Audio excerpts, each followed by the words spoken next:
A Nietzsche realmente no le interesaba nada que tuviera que ver con la metafísica. Pues la verdad yo no estoy tan seguro de eso. Y esto me ha presentado y he tenido muchísimas discusiones filosóficas con respecto a esto.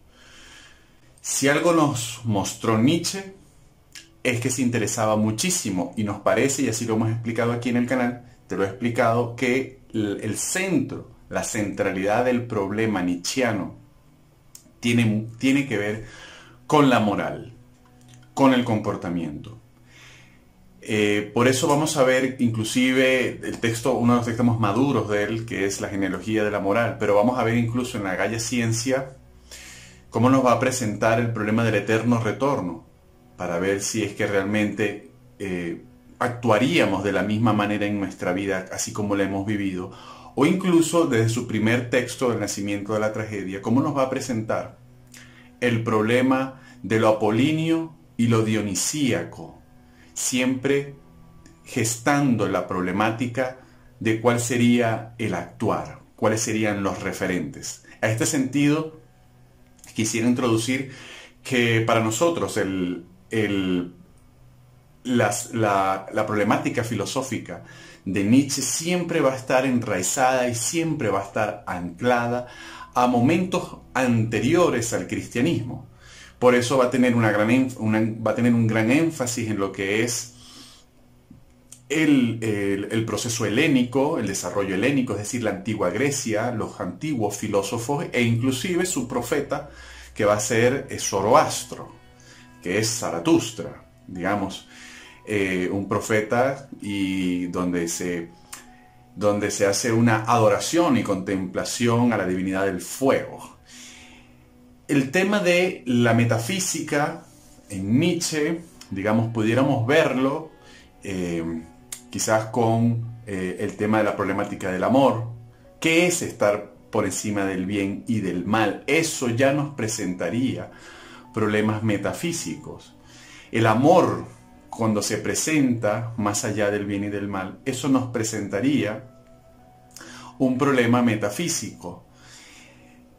Cuando nos habla del conocimiento de sí, en la genealogía de la moral, eso nos presenta un problema metafísico. ¿Por qué? Porque nos está hablando desde un punto de vista de lo interior en nosotros, de un mundo interior. Y eso, evidentemente, no es físico. Cuando se dice la máxima helénica, conócete a ti mismo, que él hace una réplica de esto en el primer capítulo de la genealogía de la moral, evidentemente no está hablando de los órganos, está hablando de otra cosa y que sería, digamos, más en el campo de la ontología del ser, más sobre lo que sería el mundo interior de la persona que de lo físico. Epa, si te está gustando lo que estás viendo, dale al botón de suscripción, que es gratis y además filosófico. Ahora bien, esta idea, digamos que siempre nos venden de que Nietzsche era un nihilista, que Nietzsche no le interesa la metafísica, que Nietzsche es un ateo porque mató a Dios, y donde ya hemos explicado, pero quizás tenemos que hacer contenido al respecto de esto, que quien encuentra el cadáver de Dios es Nietzsche, porque él está describiendo el mundo, no está matando a Dios. Esta problemática de cómo las religiones, por ejemplo, han permeado en la moral de una sociedad, en la moral de un hombre, y cómo hace su crítica feroz ante el cristianismo de su época y ante la ilustración, hasta la filosofía de su época, de cómo han sometido la voluntad del hombre y cómo lo ha hecho débil. Y esto es lo que le importa a Nietzsche. Entonces, a mí realmente no me queda muy claro que a Nietzsche no le interese el tema de la metafísica, e incluso no me queda tan claro que no le interese el tema teológico. Esto evidentemente, digamos, esto quizás no lo veas así en la universidad en la facultad de filosofía en la universidad, quizás tú no lo has visto así en las clases sobre Nietzsche, pero hay algo que es ineludible y que podemos ir a los textos de él mismo y verlo con nuestros propios ojos. Cuando él está hablando de Zaratustra y presenta la idea, el ideal de un hombre que está por encima de su propia debilidad, que puede superarse a sí mismo, que puede vencer su propia debilidad y que puede vencer la conducta gregaria. Esto es importantísimo porque para Nietzsche un Übermensch, un sobrehumano, un superhombre, no tiene nada que ver con lo que los demás hacen. No tiene nada que ver con la conducta gregaria, no tiene nada que ver con la masa y tampoco tiene que ver, por supuesto, con ningún tipo de ideología. Porque la ideología lo que va a hacer es amarrar y concentrar en una tribu ideológica a la gente. Entonces, porque, digo, por supuesto que un superhombre, un Übermensch, tiene que pensar por sí mismo. Es decir, está un poco la idea también kantiana de la madurez del pensamiento. O sea, tienes que tener un criterio propio. Claro, lo que pasa es que Foucault nos va a decir después de mediados del siglo XX, que bueno, que el conocimiento también está atado a la época. Y que todos estamos sujetados. Y el poder nos sujeta y la verdad también es un poder. Y no solamente es un poder, la verdad también es una ideología. Entonces, bueno, si te interesa el tema de Foucault, te lo voy a dejar por acá para que veas, porque es uno de los filósofos que más trabajamos en el canal. ¿Sabías que en Amazon.es puedes encontrar mi trilogía filosófica llamada La Guerra Perpetua? Son 3 libros donde analizo desde la mirada del pensador Michel Foucault cómo se genera el poder, cómo se genera el saber, cómo el poder constantemente está tratando de hacernos sumisos ante el saber que produce y cómo podemos ser vencedores en esta guerra sin fin. Encuéntralos por casi $3 cada libro aquí en Amazon.es. El link lo tienes aquí abajo.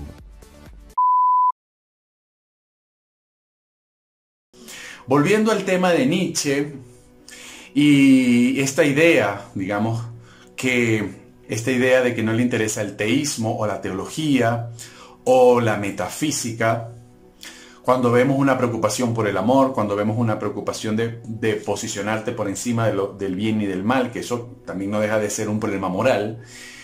Pero hay un pasaje que he mencionado, algunos videos, pero nunca, digamos, lo he leído y quisiera compartírtelo para que puedas, digamos, tener una perspectiva, pero yendo a la fuente del mismo Nietzsche. Nosotros vamos a ver en el capítulo 22 de la genealogía de la moral cómo Nietzsche va a hablar muy bien del Antiguo Testamento. Así que agárrate de esa silla para que veas lo que el mismo Nietzsche habla de Jehová y de su pueblo judío. El Antiguo Testamento ya es otra cosa. Allí halló hombres grandes, cosas heroicas y sobre todo la candidez inestimable de un corazón fuerte. Más aún, allí encuentro a un pueblo. En el Nuevo, por el contrario, reina el turbio depósito de muchas sectas, la cursilería del alma, lo contorneado, anguloso y audaz, la atmósfera de conventículos y de cierto aire de dulzura bucólica que revela una época romana. Muchas gracias a mis patrocinadores de patreon.com/marcosrepresas. Tú también puedes ser mi mecenas en Patreon, donde puedes apoyar mi contenido como Raquel, Eva y Eduardo. Puedes aportar $1 al mes para apoyar mi web de filosofía, o puedes apoyar con $2 para apoyar el canal de YouTube y la web de filosofía, o si quieres ser exclusivo, puedes apoyar con $5 al mes accediendo a contenido solo en Patreon sobre cultura, arte y filosofía. El link lo tienes aquí abajo. Vamos a ver cómo, digamos, la lectura nietzscheana en este sentido, de este Antiguo Testamento, de este texto, no deja de ser una lectura literaria que se enraiza por una preocupación mitológica, es decir, por supuesto que Nietzsche le va a encantar el Antiguo Testamento porque va a ser, digamos, un texto que nos va a presentar una problemática muy similar a lo que nos están presentando los antiguos griegos. Es decir, hay dioses y esos dioses están al lado del pueblo, están al lado de los humanos, hay unas luchas heroicas y esos héroes junto con sus dioses triunfan. Digamos, la interpretación teológica cristiana va a tener una idea, por supuesto, distinta. Pero realmente a Nietzsche no le interesa el tema metafísico, el tema teológico. Me parece que evidentemente hay mucha apertura porque Nietzsche, al escribir en aforismos y no escribir tratados y contradecirse a sí mismo, nos abre muchas puertas. Pero podríamos ver que en realidad es un tema que sí le interesaba. Muchísimas gracias por quedarte hasta el final de este video. Quisiera leerte qué te parece y si has leído a Nietzsche, cuál es tu lectura.